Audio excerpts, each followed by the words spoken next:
የሀገር እድገት ከልካይ አጥሮች አካላዊ አጥር፣ ተቋማዊ ወይም ስርዓታዊ አጥር እና ባህላዊ አጥሮች አሉ። እነዚያ አጥሮች ብሬክ መደረግ ካልቻሉ እንደ ሀገር፣ እንደ ክልል፣ እንደ ከተማ እድገት አይመጣም። ለምሳሌ አዲስ አበባን ብንወስድ አዲስ አበባ ራሱን ከአጥር ገላግሏል። ብር ያለው ሰው ኢንቨስት የሚያደርግ ሰው ከመጣ አዲስ አበባ ይጠቀማል። ያ ሰው ኦሮሚያ ቢሄድስ፣ አማራ ቢሄድስ፣ ሌላ ክልል ቢሄድስ የመጀመሪያው ጥያቄ ዕውቀትና ገንዘብ አለህ ወይ ሳይሆን ከየት ነው የመጣኸው ነው። ያ አጥር ምን እያደረጋችሁ ነው? እንዳታድጉ እያደረጋችሁ ነው። ካፒታል ቦርደር የለውም። ዕውቀት ቦርደር የለውም።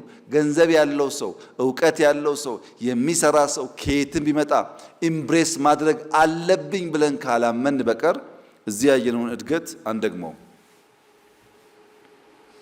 ባይዘው አጥሩ ማለቂያ የለውም። ወደን ኦሮሚያ ከሆነ ጅማ ከኢሉባቦር ከሐረር ከወለጋ ሀንት ማድረግ ይቸገራል።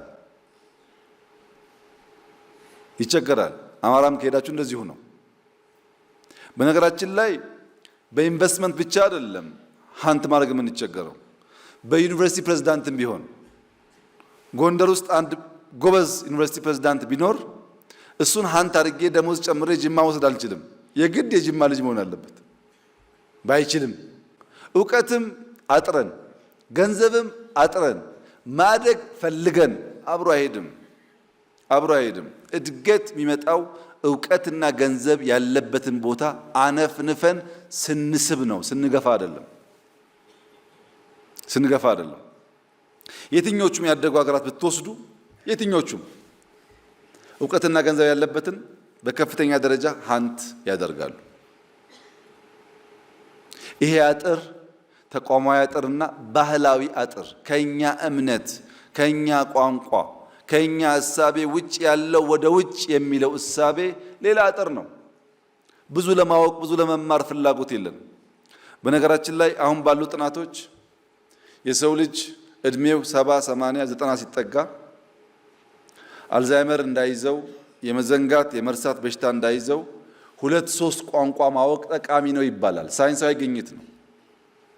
2-3 ቋንቋ የሚያውቁ ሰዎች እድሜያቸው እየገፋ ሲሄድ አንድ ቋንቋ እንደሚያውቅ ሰው አይደለም የመጠቃት አቅማቸው። የሚንቀሳቀስ ሰውም እንደዚሁ።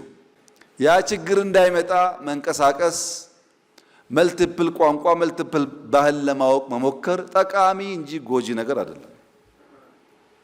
በሳይንስም ተረጋግጧል፣ በልምድም ይታወቃል። አጥሮቻችንን ብሬክ እናርግ። ለምሳሌ ድሬዳዋ፣ ሐረር አካባቢ ስትሄዱ 4-5 ቋንቋ ጀስት ማንም መንገደኛ ይችላል። ጣሊያንኛ፣ ፈረንሳይኛ፣ እንግሊዝኛ ምናምን አረብኛ ይሞክራሉ። እነዛ ሰዎች 4-5 ቋንቋ የሚናገሩ ሰዎች ዛሬ በስተርጅና እንኳን ብታገኟቸው ልክ እንደ ሊቅ፣ እንደ አዋቂ፣ እንደ ጠበብት ናቸው። ዛሬ እንኳን ከብዙ አንግል ስለሚማሩ ለመማር የሚያቅ የሚችል ኢምብሬስ ለማድረግ አለመሞከራችን ትንሾቹ ያሉትም እየሸሹ አለቁ ማለት ነው። እነዚህ አጥሮች